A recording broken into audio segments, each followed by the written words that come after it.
D'abord, saluer les auditeurs d'RFM, saluer les Sénégalais qui nous écoutent et vous dire qu'au niveau de Réunis, nous sommes un parti qui se bat pour des raisons principielles et nous nous battons aussi pour la séparation des pouvoirs et pour la bonne gouvernance.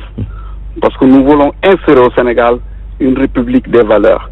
C'est pour cela, hier, lorsque nous avons entendu l'autosaisine du procureur, nous avons salué l'initiative du procureur. Parce que nous voulons, nous sommes pour la manifestation de la vérité.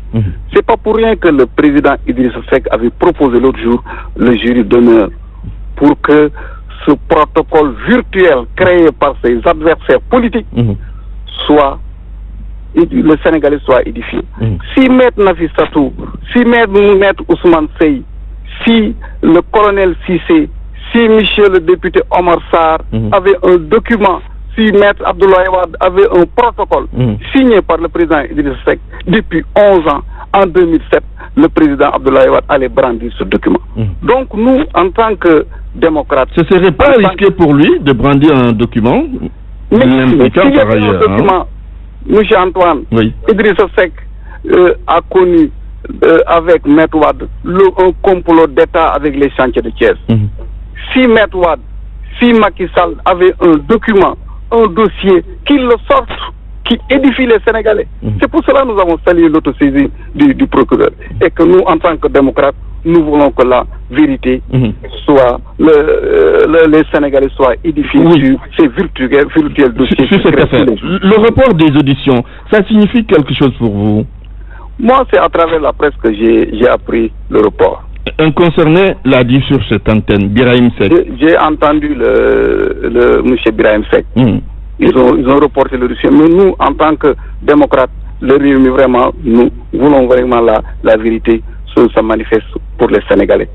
Vous pensez que le gouvernement est résolument engagé à faire triompher la vérité dans cette affaire?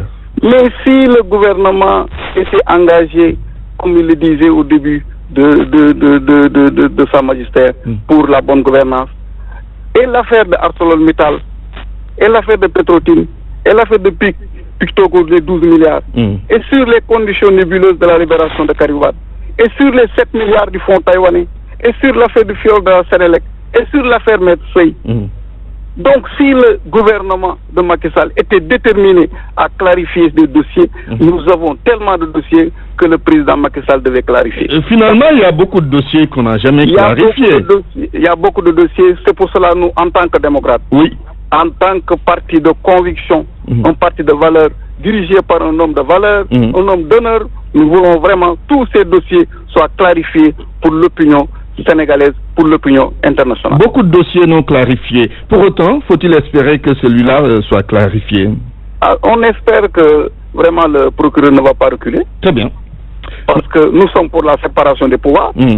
Nous sommes pour que le pouvoir exécutif fasse son travail, le pouvoir judiciaire, même le législatif.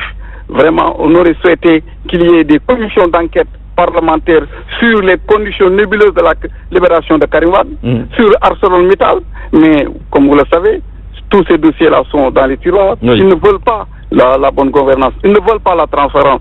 Et la rupture qu'on nous parlait, on n'a pas cette rupture avec le président Macky Sall. C'est pour cela, nous, en tant que démocrates, militants de conviction, et nous nous battons pour le développement du Sénégal, nous nous battons pour la transparence, pour la bonne gouvernance. Nous voulons que tous ces dossiers-là soient clarifiés pour les Sénégalais. Samba Bathily, député.